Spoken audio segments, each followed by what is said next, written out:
United States has negotiated down the prices of 10 top-selling prescription drugs used by Medicare by as much as 79%.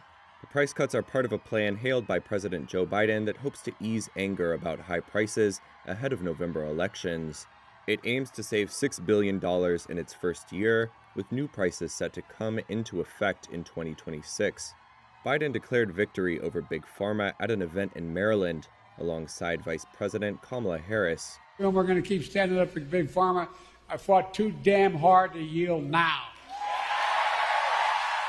For years, Big Pharma has often inflated the price of life-saving medications, often charging many times what it would cost to make just to increase their profits. And millions of Americans have suffered as a result. It was the pair's first joint appearance since Biden ended his re-election campaign and Harris replaced him on the Democratic ticket. Though it was an official event, Biden turned his speech into a de facto campaign rally. He criticized Republicans for not supporting Medicare's right to negotiate drug pricing. The guy we're running against, what's his name? Donald Dump or Donald whatever. They want to get rid of this, what we passed. They're fighting to get rid of what we've just passed. No, I'm serious. No help from Republicans passing the Inflation Reduction Act thanks to the tie-breaking vote of Kamala made it possible. Biden's signature Inflation Reduction Act received no Republican support, but was signed into law in 2022 after Harris's tie-breaking Senate vote. It was the first law to allow Medicare to negotiate prices for some of the most costly drugs that the program covers for 66 million people. Merck & Co.'s diabetes drug Januvia faces the steepest percentage cut in its price out of the drugs on the list, decreasing 79%. The government says Novo Nordisk's insulin Aspart products will face the second steepest at 76%. Republican House leadership in a statement described Medicare's power to negotiate drug prices as price fixing.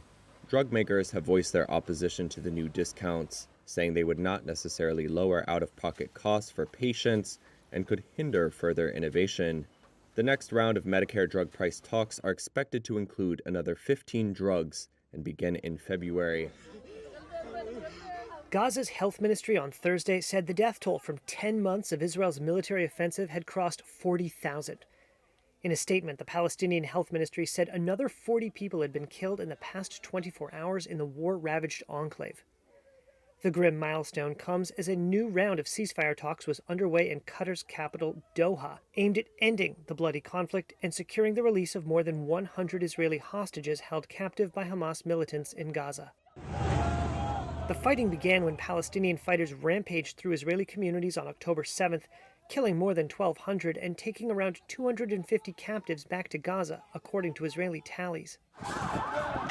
In response, Israel pledged to eradicate the Hamas Islamist group that rules Gaza, and its onslaught has reduced much of the densely populated territory to rubble and rendered most of its 2.3 million residents homeless. This week, we expect these talks to move forward as planned. A ceasefire outlined in the spring by U.S. President Joe Biden would pause fighting and begin the return of the hostages, but both sides have blamed the other for failing to reach an agreement. Palestinian Mohammed al-Najjar said she wished those meeting in Qatar would look upon her with mercy. She said she wished for a ceasefire today, before tomorrow. In Tel Aviv, relatives of those held hostage demanded the government of Prime Minister Benjamin Netanyahu reach a deal returning the captives. Yotam Cohen's brother Nimrod is among the hostages. His message to the negotiating team in Qatar was that if they could not bring home the captives, that they should not return to Israel. He said they have no reason to come home empty-handed. The high-level negotiations on Thursday include Israeli, Egyptian, and American spy chiefs, and Qatar's prime minister, and the discussions are underway under the shadow of even wider regional tensions. U.S. warships, submarines, and warplanes have been dispatched to the region to defend Israel and deter a potential Iranian attack. Iran had vowed to retaliate after it blamed Israel for a blast that killed a top Hamas figure in the Iranian capital. 3 senior Iranian officials have said that only a ceasefire deal in Gaza would hold Iran back from direct retaliation against Israel. China's economic recovery has lost momentum according to official data. Mixed results out Thursday showed the world's second largest economy endured a patchy start to the second half of the year. Factory output slowed for a third straight month in July. Industrial output grew 5.1% from a year earlier, down slightly from June and below analyst forecasts. However, the country's battered consumer sector slightly improved as stimulus targeting households took effect. Retail sales were up 2.7% in July, higher than a 2% rise in June. It follows dismal export prices and bank lending indicators earlier this month. Some analysts argue Thursday's data puts pressure on policymakers to roll out more support measures aimed at consumers instead of pouring funds into infrastructure. Chinese leaders last month signalled they would focus stimulus at consumers rather than infrastructure and manufacturing. The state planner said last month almost $21 billion raised through special debt issuance this year would subsidise a consumer goods trade-in programme. But a major slump in China's property sector has hurt consumer spending over the past 3 years. 70% of Chinese household wealth is held in real estate, so consumers have kept their wallets shut tight. There were few signs of things improving when separate data on Thursday showed China's new home prices fell at the fastest pace in 9 years in July. Calls for more growth-boosting measures have followed officials ever since a widely expected post-pandemic recovery failed to appear 2 years ago. The government is still targeting growth of around 5% this year. But some analysts fear China may have entered a prolonged economic malaise similar to Japan's in the 1990s, and that bolder reforms may be needed to revive growth. Peace talks aimed at ending Sudan's shattering civil war continued in Switzerland on Thursday. Discussions began a day before. However, the military's absence from negotiations dampened hopes for imminent steps to alleviate the country's humanitarian crisis. The paramilitary Rapid Support Forces sent a delegation to the talks. But direct mediation will be impossible without the army present, U.S. Special Envoy Tom Perriello said this week. We will not be able to do in-person mediated talks with the parties if the parties are not there, even if one party is not there. Instead, participants including Egypt, the UAE, the United Nations, African Union, East African body IGAD, and experts would consult on roadmaps for a cessation of violence and carrying out humanitarian aid deliveries. The army has said its absence from the talks arises from the failure to implement previous U.S. and Saudi-brokered commitments to pull combatants out of civil areas and facilitate aid deliveries. Mediators say both sides disregarded that accord. The RSF has denied many accounts of fighters attacking civilians and looting. It says it is open to a peace deal if the army engages in talks. In Port Sudan, locals hope an agreement can be reached. We want peace that satisfies all Sudanese people, without excluding any person. I hope that people go back to their homes, and the rest to support those who have been affected, lost their homes, those whose homes were destroyed. We are supporting anything that would lead to an end of the war, with an agreement of everyone in a way that satisfies all people, all over Sudan. UN officials have warned that Sudan is at breaking point, and that without a larger global response, there will be tens of thousands of preventable deaths from hunger, disease, floods, and violence in the coming months. The war erupted in April 2023 amid disputes over how to integrate the army and RSF as part of a transition from military rule to free elections.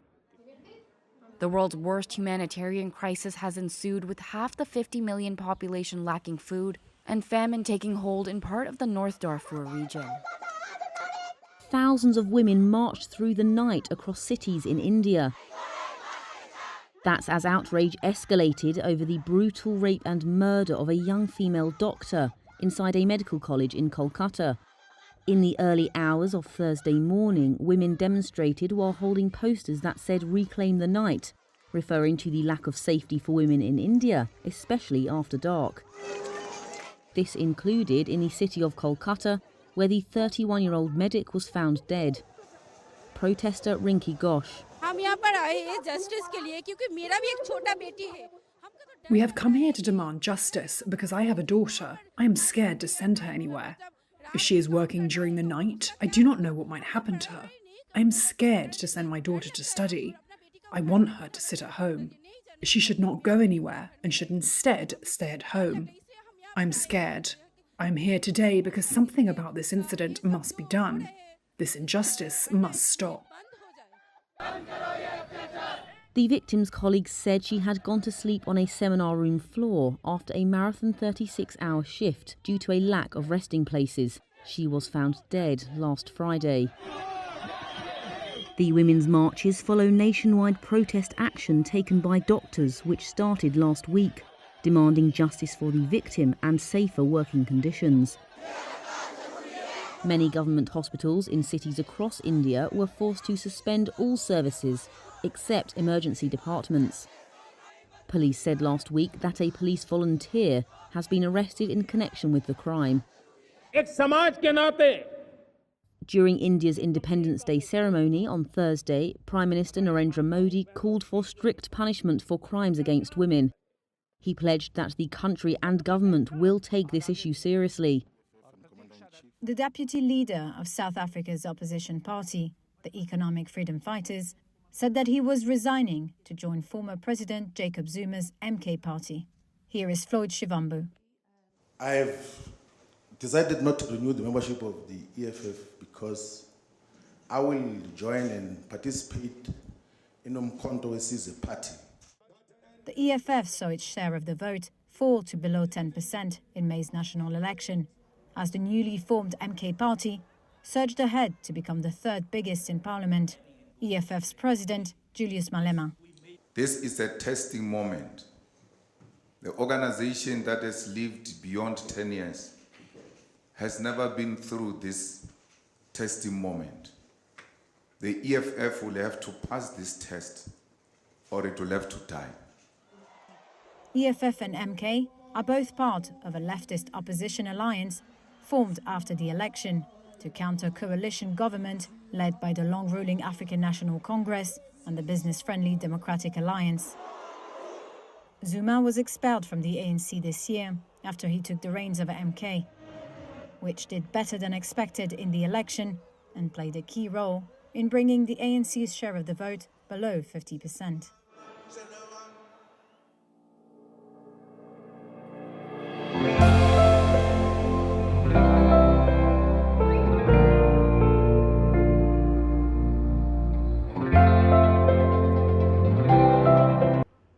Alibaba's first quarter revenue missed market expectations on Thursday. The Chinese giant reported revenue of just under $34 billion for the quarter ended June 30th. Domestic e-commerce sales came under pressure from cautious spending by consumers. Alibaba's home market has undergone a halting economic recovery. Chinese consumers have seen spending power hit by a persistently weak property market and high job insecurity levels. Alibaba also faces tough competition from rivals including JD.com and discount-focused retail platforms like Pinduoduo. Revenue at the firm's domestic e-commerce arm fell 1%, despite seeing a double-digit rise in the number of buyers and their purchase frequency. Chinese e-commerce giants have resorted to heavy discounting and promotions to attract shoppers. But the tactic has pressured margins across the retail sector. In June, sales at China's mid-year e-commerce sales festival fell for the first time ever according to third-party estimates. That was despite efforts by major platforms to give out offers for an extended period to win consumers. Alibaba executives have said in recent quarters that bigger purchasing and the introduction of new tools for merchants will increase advertising and customer management revenue to the platform in the future.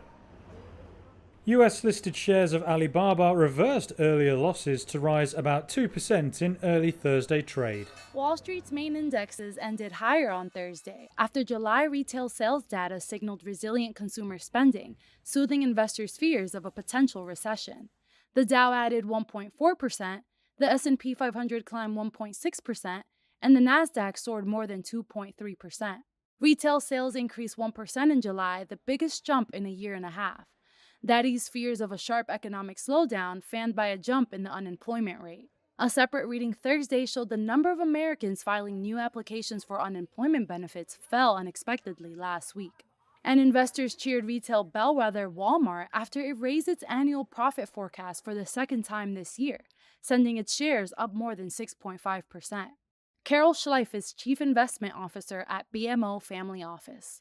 The markets are clearly reacting positively to another suite, a triple trifecta, if you will, of more positive data, or viewed as more positive. And the market's definitely taking it as good news means good news, in that you saw strong retail sales. You saw a strong report from one of the key retailers. And we've got jobless claims that were in line, basically, with an economy that's functioning very well. Among other movers, Cisco Systems rose 6.8% after it forecast better than expected first quarter revenue and said it was cutting 7% of its global workforce. Nike climbed 5% as billionaire investor Bill Ackman took new stakes in the sportswear company. And Ulta Beauty jumped more than 11% after Warren Buffett's Berkshire Hathaway acquired a stake in the cosmetics store chain. As worries about inflation simmer, Americans are shopping more at Walmart. The world's largest retailer by sales raised its annual sales and profit forecasts on Thursday for a second time this year. Americans flocked to its stores for inexpensive essentials, sending its shares up 8% to a record high. Walmart's U.S. comparable sales, which combine online and sales at stores open for at least a year, rose 4.2%, handily beating the 3.3% rise analysts had expected, according to LSEG. Walmart said those sales were boosted by strong demand for fresh food, particularly produce and high-quality meats. The company's results suggest that despite several years of above-average inflation, consumer spending remains resilient. U.S. inflation has also shown signs of moderating. Walmart is one of the first big U.S. chains to report quarterly results that provide insight into consumer health. The latest numbers come after the government reported an unexpected deterioration in the labor market, stoking fears of a recession. Target, whose shares were up 4% following Walmart's results, will post its quarterly report next Wednesday. Standard Bank, Africa's largest lender, reported a 4% increase in half-year profit on Thursday, thanks to growth in its banking operations and strong earnings from its insurance and asset management unit. It said headline earnings rose to $1.22 billion in the 6 months ended June 30, up from $1.17 billion in the previous year. With operations in 20 sub-Saharan African countries, Standard Bank said further earnings growth was hindered by currency devaluations across its operations in the rest of Africa, which contributed 41% to group headline earnings. Net interest income in its banking business grew by 7%. Gross loans and advances grew by 3% to $94.2 trillion, as increased competition and higher interest rates negatively impacted demand and affordability, resulting in subdued growth in the bank's retail portfolios. This, however, was, quote, more than offset by strong momentum in the corporate and sovereign lending portfolio, supported by projects in the energy and infrastructure sector.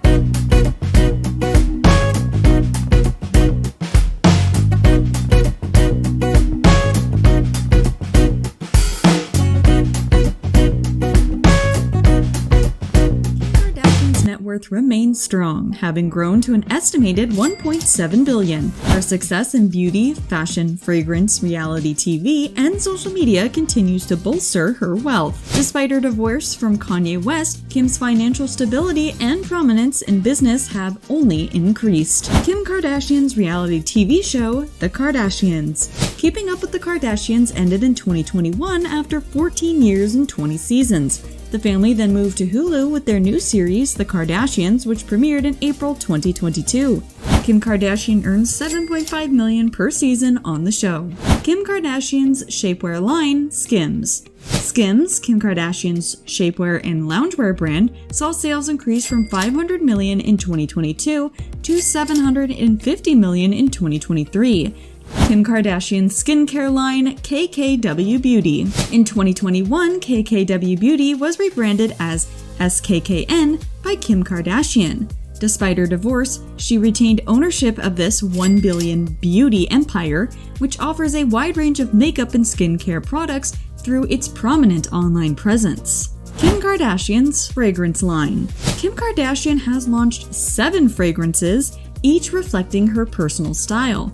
Her line features a range of scents from sweet and floral to bold and seductive, appealing to both fans and fragrance enthusiasts. Kim Kardashian's fashion collaborations. Kim Kardashian's collaborations with top brands like Balenciaga have significantly boosted her earnings. These partnerships highlight her style and have led to sold-out collections, solidifying her status as a major fashion icon. Kim Kardashian's investments. Kim Kardashian has made savvy real estate moves. Some include buying a Beverly Hills estate for $3.4 million in 2010 and selling it for $4 million in 2013. She purchased a Bel Air mansion for $9 million in 2013, which she sold for $17.8 million in 2017. Kim also bought a Hidden Hills estate for $20 million in 2014, which she still owns. Kim Kardashian's social media endorsements. Kim Kardashian's strong social media presence makes her a top influencer for brands, earning $300,000 to $500,000 per sponsored post. Kim Kardashian's legal advocacy. Kim Kardashian advocates for criminal justice and prison reform, using her platform to raise awareness and support wrongful incarceration cases. Her legal work is done pro bono, enhancing her public image and impact. Kim Kardashian's private equity firm, SKKY Partners. In 2022, Kim Kardashian co-founded SKKY Partners with Jay Sammons, aiming to raise $1 billion for their private equity firm. SKKY invests in consumer and media sectors, with Kris Jenner also as a partner. If successful, the firm could earn between $100 million and $1 billion.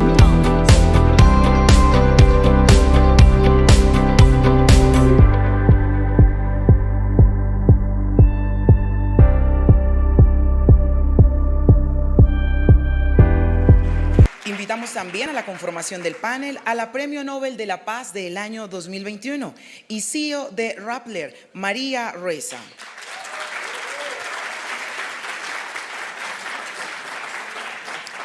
Y finalmente hacemos la invitación al vicepresidente de Luminate para América Latina, Felipe Estefan. Buenas noches. Buenas noches. Es que yo tengo espíritu de recreación, honor poder volver a casa, a Bogotá, y siempre le echan la culpa a la tía, siempre dicen es que la tía que manda de que claro, en las cadenas de WhatsApp todos los días vemos discurso de mal. En el tiempo en el que se ha dedicado a estos temas, ¿qué ha aprendido de sus tecnológicos cambiarán el panorama digital? Urgente, de coyuntura, del que tenemos que hablar. Y es un tema muy urgente.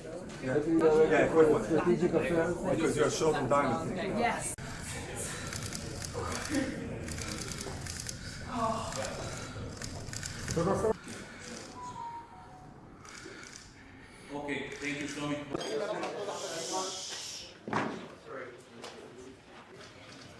Thank you.